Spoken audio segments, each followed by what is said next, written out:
রাত যখন গভীর হয়ে যায় তার কান্নার আওয়াজ এত পরিমাণে বেড়ে যায়, তার চিল্লানি আর কান্নার আওয়াজের কারণে আমাদের বাচ্চাগুলো ঘুমাইতে পারে না। তোমরা কি তারে খুঁজো? হযরত ওমর বলেন, ভাই এই লোকটার কেউ নয়, ইনি সালাবা। চলো। ধীরে ধীরে ধীরে ধীরে পাহাড়ের চূড়ায় উঠতে আরম্ভ করেছে। আস্তে আস্তে করে অন্ধকার নেমে আসে, রাত গভীর হয়ে যায়। আহারে তাকিয়ে দেখেন সালাবা চোখের পানি ফালাইয়া ফালাইয়া কান্দে আর ডেকে বলে, দয়ার মালিক, মদিনার দিকে তুমি তোমার কুদরতি নজর দিয়ে তাকাও। কত বান্দার কত আরামের বিছানায় ঘুমায়, এরা সন্তানকে পাশে নিয়ে ঘুমায়, বিবিকে পাশে নিয়ে ঘুমায়।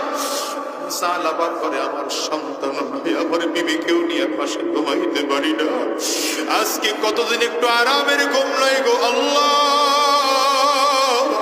সালাবা চিল্লার কান্না করে, মালিক কোনো আফসোস নাই, কিন্তু আমার গুনাহের কারণে জাহান্নামে দিও না। আয় আল্লাহ, জাহান্নামের আযাব সহ্য করতে পারবো না। আয় আল্লাহ, এই দুনিয়ার শাস্তি ভোগ করতে পারি, কিন্তু জাহান্নামের আযাব আমি সহ্য করতে পারবো না। হযরত সালাবার কান্না দেখে আমার ফারুক গিয়ে জড়াইয়া ধরলেন, সালাবা তোর জন্য আল্লাহ পাকের পক্ষ থেকে ক্ষমার ঘটনা আসছে, চল ভাই মদিনায় চল। সালাবা কান্না করে আর বলে, আমি যাব না, কারণ আমার নবী আমার উপরে বেজার। ওমর বলেন, আমরা চারজন মিলে সাক্ষী দিচ্ছি আমার নবী তোমার উপরে খুশি আছে, চলো নবীর কাছে, নবীর দরবারে গেলে নবী তোমারে ফিরাইয়া দিবেন। হযরত ওমর ফারুক রাদিয়াল্লাহু আনহু বলেন, সাহাবাকে নিয়ে আমরা মদিনার দিকে আসতেছিলাম, এমন সময় সে মসজিদে নববীতে উপস্থিত হইলাম, তখন নামাজের ইকামত চলতেছিল। হযরত ওমর বলেন, আমরা সামনের কাতারে জায়গা পাই নাই, আমরা কয়েকজন সাহাবী এসে পেছনের কাতারে দাঁড়িয়ে গেলাম। রহমতের নবী নামাজের মধ্যে সূরা তিলাওয়াত করতেছে, আল্লাহুম্মা তাকাসুর।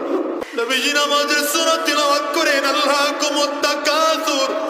আল্লাহ বলেন, দুনিয়ার প্রাচুর্যতা তোমাদেরকে ধ্বংস করে ফেলেছে। এই আয়াত তিলাওয়াত করতে দেরি হয়, সাহাবা পাগলের মতো একটা চিৎকার নামাজের মধ্যে দেয়। আর রাহমাতুল লিল আলামিন আবার দ্বিতীয়বার আরেকটা আয়াত তিলাওয়াত করলেন, হাত্তা যুরতুমুল মাকাবির। আরে দুনিয়ার এই প্রাচুর্যতা কবর পর্যন্ত থাকবে। কতদিন থাকবে? কবর পর্যন্ত থাকবে।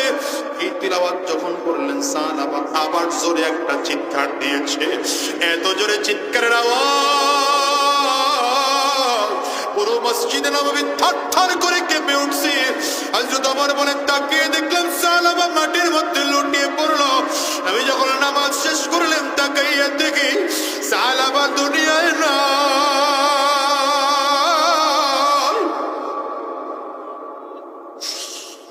সাহাবা জমিন থেকে বিদায় হয়ে আমার মালিকের ডাকে চলে গেছে।